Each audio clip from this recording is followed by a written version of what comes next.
Y no es la primera vez que sale el tema de Andy. Lo que sucede es que con el tiempo el escándalo es mayor y la corrupción se hace inocultable. Cuando recientemente hubo esta investigación también por Mexicanos contra la Corrupción de las obras que se estaban haciendo en Villahermosa, todos los contratistas eran amigos de Andy. De hecho, se hizo un estudio súper interesante de los amigos de secundaria y prepa. ¿Dónde estaban ahora? Del grupo de prepa, solo 2 no estaban en el gobierno. Solo 2. Entonces, ese semillero se convirtió en colocación de gente joven en puestos muy clave de manejo presupuestal o en contratistas. Nos enteramos que el amigo de su hijo recibe millones de pesos y que evidentemente nadie piensa que son para el amigo de su hijo, ¿verdad? O sea, estamos de acuerdo que no son para el amigo de su hijo. El amigo de su hijo es un prestanombres para que Andy reciba la lana. Lo que sucedió el día de antier en la noche, donde se evidencia esta corrupción de los hijos del presidente, en este caso del hijo del presidente de Andy, haciendo negocios obviamente con otro nombre, con su mejor amigo, y que hace negocios en temas de medicina en Quintana Roo. Es decir, se le otorgan contratos al amigo del hijo del presidente por más de 400 millones de pesos en una empresa que fue creada un año antes, pero además una empresa que estaba boletinada por Cofepris por no ser confiable, y se le otorgan 400 millones de pesos en contratos. Y mágicamente resulta que es el mejor amigo de Andy, el hijo de Andrés Manuel López Obrador. Por eso es que pues, finalmente el discurso de no somos corruptos, pues no será corrupto él, pero sus hijos no viven con 200 pesos, necesitan 400 millones de pesos y más para poder vivir. Entonces yo creo que ese es el tema. Mira, yo creo que es la herencia del rey del cash, ¿no? Es esta práctica de generar dinámica política a partir de flujos de grandes efectivos. Y yo creo que Andrés sí sabe, ¿no? Eso lo sabe desde que gobernó la Ciudad de México. Por ejemplo, esta asociación civil Honestidad Valiente. Lo que hacían era quitarle parte del salario a los trabajadores del gobierno de la ciudad. Al estilo Delfina. 30, sí, Delfina lo aprendió de algún lado, ¿no? Digamos, había escuela.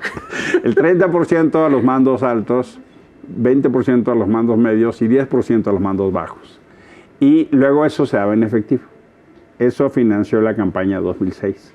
Pero ahora lo que le estamos viendo es en proporciones bíblicas. Y no es la primera vez que sale el tema de Andy. Lo que sucede es que con el tiempo el escándalo es mayor y la corrupción se hace inocultable. Cuando recientemente hubo esta investigación también por Mexicanos contra la Corrupción de las obras que se estaban haciendo en Villahermosa, todos los contratistas eran amigos de Andy. De hecho, se hizo un estudio súper interesante de los amigos de secundaria y prepa. ¿Dónde estaban ahora? Del grupo de prepa, solo 2 no estaban en el gobierno. Solo 2. Entonces, ese semillero se convirtió en colocación de gente joven en puestos muy clave de manejo presupuestal o en contratistas. Y esto lo que está generando es este fenómeno que lo escuchamos en los audios de manera escandalosa, y entonces hay correlatos con discusiones que luego tenemos en el Senado. No me vayan a pedir que les falte una aspirina, no me vayan a pedir que falte una vez, no vayan a hacer auditoría, no queremos transparencia. O sea, este tipo de acciones hacen correlato con decisiones institucionales donde se debilita el INAI o no se toman decisiones en materia porque les de conviene, control. ¿no? Fíjate que yo cuando vi la nota, la verdad no vi el reportaje completo, pero estoy obviamente enterado de lo que están hablando, y creo que no es la primera vez, ¿no? Ha venido diciéndose mucho. Pero tengo rato en política. O sea, estuve de diputado federal, de diputado local, de dirigente nacional. Y yo la pregunta que me hago, bueno, ¿y cómo le hacemos para acabar con esto? Pues porque, desgraciadamente, es cíclico. Ya, pues del sexenio anterior yo tengo un montón de escándalos también. Ahí está la estafa maestra, y de hace 3 también, desgraciadamente. Y ahorita es brutal, pues brutal. Entonces yo digo, ¿y cómo lo acabamos, pues? O sea, ¿cómo le hacemos para que esto ya no pase? Esté gobernando quien esté gobernando. La idea que se tuvo en el 2012-2015 fue Sistema Nacional Anticorrupción. Tú recordarás, Emilio, yo estaba diputado federal. Sí. Y se pensó en todo un cambio de estructuras. Antes la Contraloría, que dependía del presidente de la República o de los gobernadores, pues tenía muchas facultades. Hoy se le cambiaron a que fueran preventivas. Se sacó de ahí, ¿no? Se da autonomía a la Fiscalía, se fortalece la Auditoría Superior de la Federación y en teoría iba a funcionar y no ha servido para nada. Para nada. O sea, yo volteo y digo, ¿dónde está la Auditoría Superior de la Federación, por ejemplo?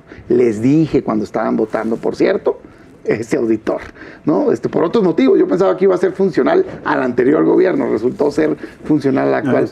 Entonces, yo digo, a ver, sale, pues, hoy es el caso del hijo, mañana es el primo, luego es el vecino, luego, y no acaba, y te bajas a los estados y pasa lo mismo, pues, o sea, nomás que las acusaciones son cruzadas. Entonces, ¿cómo le hacemos para que en México ya no exista eso, pues? La respuesta es transparencia, por eso es tan importante lo que estás diciendo, Emilio. O sea, y por eso no quieren dejar que se nombre a los integrantes del INAI. Todo debería ser público, debería ser una caja de cristal. Todos los contratos, ¿a quién se lo contratas? ¿A cuánto se lo contratas? Todo por licitación. Hoy casi 8 de cada 10 contratos no se licitan. Ayer tampoco, pues, ¿no? Entonces, eso es lo que genera. Si tú no licitas, se lo puedes entregar al amigo del hijo, pues, ¿no? O al amigo del primo, o al amigo no sé quién. Y claro, es cuando se da la corrupción. Yo les diría, compitan, todo. Licitación pública, todo. Si alguien gana un contrato dando el mejor producto, con el mejor servicio y al mejor precio, a mí no me puede importar menos quién lo vendió, porque hay un bien para México. Pero no, vemos una y otra vez que se repite el ciclo. Yo sí creo que el tema de transparencia y rendición de cuentas tienen en este régimen sí la gran desilusión. Porque lo que se había montado con el Sistema Nacional de Corrupción era la apuesta para eso. En realidad, digamos, el sello de la administración Fox fue el INAI, ¿no? como la herencia más importante. Pero que fue producto de una batalla muy importante de sociedad civil y de periodistas y de académicos. Eso avanzó, o quisimos que avanzara, justo para enfrentar esos problemas cíclicos que teníamos. Es cierto, ha tenido, uno evoca y se acuerda, pues, el Andy compite con los hijos de Marta, ¿no? Por ejemplo. ¿Sí? Pero creo que la cosa toma una dimensión distinta cuando dices, es que la expectativa estaba fundado, uno, en que vamos a combatir la corrupción, y dos, en que vamos a hacer de la transparencia un sello. Y la verdad de las cosas es que todos los sistemas que creamos están mucho más debilitados. No, de hecho, ¿a poco no dicen en el Senado siempre? Es que en el pasado, yo les digo, güey, prometieron cambiarlo. Pues es que nadie está defendiendo nada. Era el centro de su apuesta política. Aquí hay algo muy importante. Yo creo que la gente tiene que estar consciente que justamente gracias a que funciona un sistema de transparencia, es que hoy podemos conocer de esto. ¿Por qué? Porque están los contratos pedidos a través de transparencia. Entonces, ese cántico de López Obrador que decía que el INAI no sirve para nada y que por eso era un órgano inoperante que al final había que desaparecer, pues no es verdad, no es verdad. Nos enteramos que el amigo de su hijo recibe millones de pesos y que evidentemente nadie piensa que son para el amigo de su hijo, ¿verdad? O sea, estamos de acuerdo que no son para el amigo de su hijo. El amigo de su hijo es un prestanombres para que Andy reciba la lana. Entonces, algo le va a escurrir. Algo le va a escurrir, exactamente. Algo, digamos, entonces, tampoco está peleado con eso. Sí, exactamente. Entonces, creo que lo primero que tenemos que hacer es que la sociedad sepa, la transparencia funciona. ¿Han querido debilitarla? Sí. ¿No han podido como quisieran? También.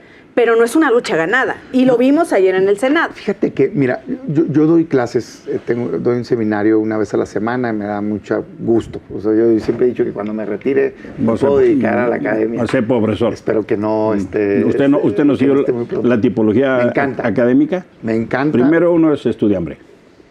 Luego consigue uno una beca y es precario. Y luego pasa a ser, después de mucho esfuerzo, hace posgrado, pasa a ser ayudante de investigador.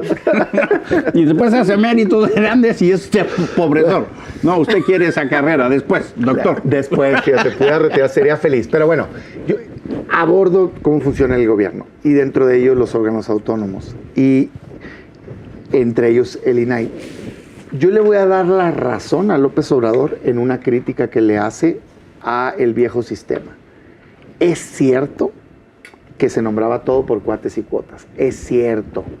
Me tocó verlo. O sea, era tú uno, tú otro. Tú dos, tú uno. Yo siempre he sido enemigo de eso, ¿no? Porque particularmente les digo, oye, pues es que tú vas a escoger bien y el otro va a poner un incondicional. O sea, es lo que acaba de pasar con el INAI. Pasó en la primera ronda.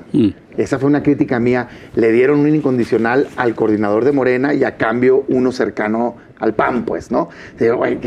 Y el otro se puso su toga, su aura de moralmente superior y dijo, ¡qué bárbaros! Se ponen de acuerdo. Es que no le des motivos para decirlo. O sea, esa crítica de que en algún momento se repartieron por cuotas y cuates los órganos, la verdad es cierto. Y uno puede ver los nombres y decir, esto viene de acá y esto viene de acá. También es cierto que fue evolucionando los órganos. Y no todas las épocas han sido inmaculadas. En algún momento el INAI negó información de la estafa maestra. En algún momento el INAI negó información de Odebrecht, que es la verdad. Y dijo que eran, digamos, información confidencial. Bueno, ese momento ya no es hoy, afortunadamente. Maduró el órgano. El órgano ha sido muy funcional para la transparencia. Incluso está para Odebrecht. Funcionando. Entonces, nos dieron lo de hecho, Odebrecht. corrigieron en Odebrecht, pero sí hubo un momento. Sí, Entonces, hubo. yo le diría al presidente, a ver, en lugar de clavarse en lo que se hizo mal en la historia, ¿por qué no se fijan que hoy está funcionando bien? Y en todo caso fortalezcámoslo y pongamos ahí gente de nadie, pues, o sea, de nadie. No se trata de poner un opositor, no se trata de poner un aplaudidor, gente honesta, íntegra, que simplemente abran todo. Y luego se fue evolucionando este rollo de, la voy a reservar porque es de seguridad nacional. Todo es de seguridad nacional. Las obras porque están en las Fuerzas Armadas de seguridad nacional. ¿Qué de seguridad nacional tiene una carretera, una escuela, unas despensas, no, man? Donde estuvo el quiebre, hombre. creo que fue el INE 2003. En el INE del 2003 tiene que haber la construcción de un acuerdo político para designación de los autónomos. Eso tiene que ser así. Y pero esencialmente tiene que tener el entendimiento de ser y parecer.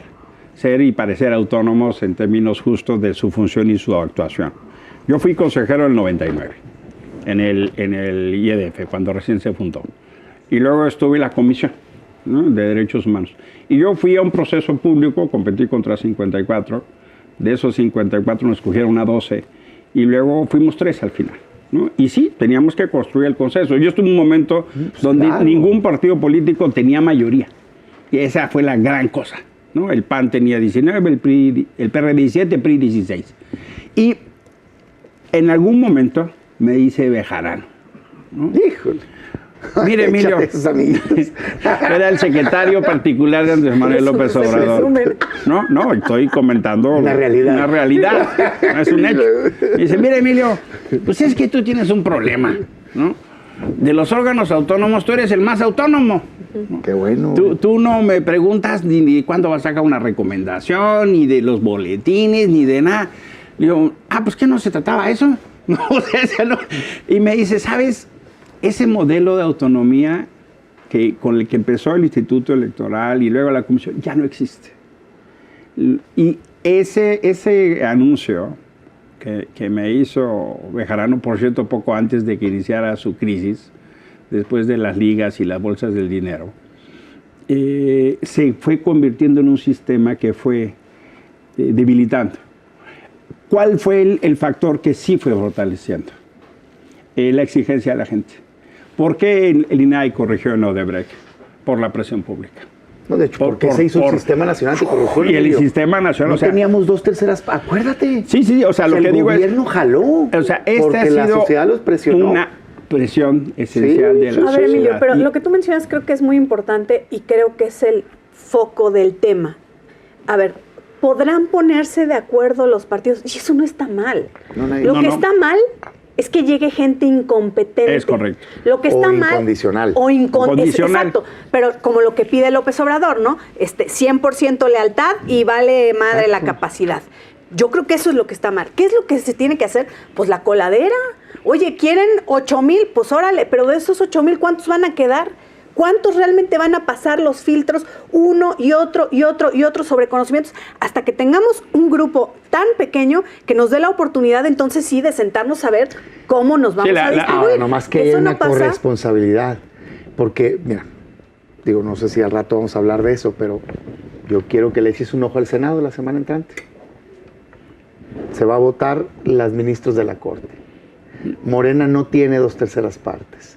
Claramente son incondicionales del presidente. Y vas a ver que van a sacar los votos. Vamos pero bueno, ya hablemos de ese ahí. tema. Entonces, y también es que tiene la su oposición correlato tiene que portarse como oposición. Pero esas en son el Tribunal propuestas Electoral. directas del El presidente. tema del Tribunal Electoral del Poder Hay que Judicial de la rechazar. Federación. Pues ya. A ver, Me brinqué. No, Les porque dije que corrigieran. mira, es que el tema también tiene que ver justo. Voy a emplear una expresión que puede Bueno, ser entonces muy incómoda. mal, ¿no? Cerramos el capítulo diciendo Yo digo, pésimo ese escándalo es que y lo- se soluciona Y con creo que va a dar para más, transparencia. ¿eh? Yo y- creo que va a dar para más. Honestamente, no veo que sea solamente eso. No creo que se vaya a quedar ahí. Y es muy grave Mira, lo que está. Y se le cae el discurso al presidente, perdón. mira. No hay manera. Ayer yo escuchaba, en una mesa estaba comiendo yo sola, y de repente estaba escuchando una mesa que una persona estaba tratando de decirle, bueno, es que López Obrador, pues lo único es que, pues sí, no es corrupto.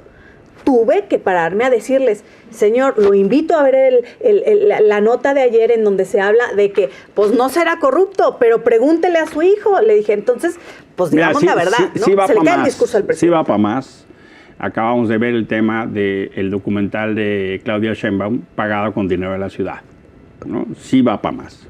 Y qué bueno, porque ¿cómo es posible que un instrumento, como si Morena no tuviera pitch dinero para estar pagando el documental? Claro. ¿No? Que lo Aunque paguen. no tuviera, está mal, ¿no? o sea, y- ¿solución? Lo que no es correcto es que del gobierno de la ciudad estén pagando el dinero para el documental Pues de claro. Claudia.